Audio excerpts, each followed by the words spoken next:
Alright, hey guys, welcome in. Today we're doing a boba, how to draw a step-by-step boba. Things are all over and super popular, and I have actually tried one. My daughter really likes them. Step by step here, probably about the size of my hand going up, similar to how I'd done a shape before with a little cylinder on the bottom. So I'm gonna start with a curvy line.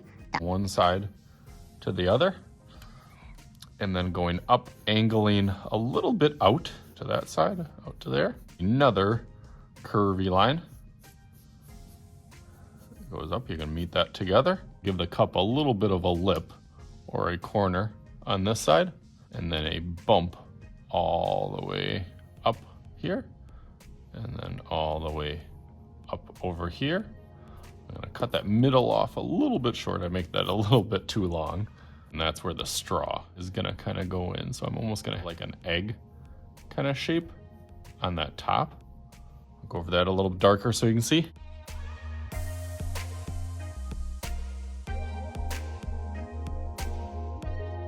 Nice. I'm going to put a straw going down and then up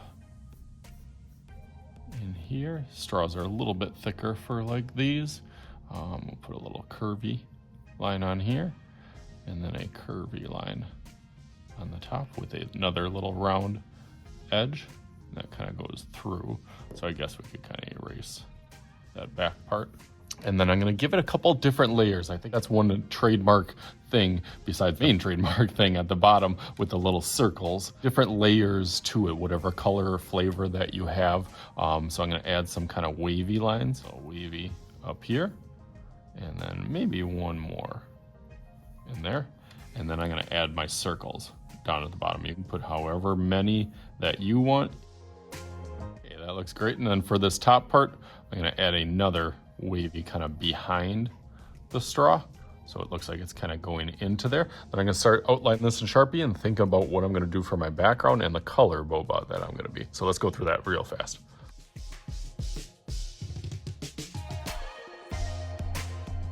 I got to customize it up, but let's make a little magic happen. I haven't done the flip trick in a bit. Let's see. 1, 2, 3, boom! All right, there it is. Maybe a kiwi or a lime version. Got my little boba pellets on the bottom, and of course put it in a little coffee shop since that's where I feel like where most of them are popping up now. Took my time as always, kind of concentrating on making the drink a little bit more see-through, and then kind of adding a whole composition in the background of it. Hopefully you guys had some fun with this. As always, I am Mr. Shooty. This is Mr. Shooty's art class. We'll talk to you guys later.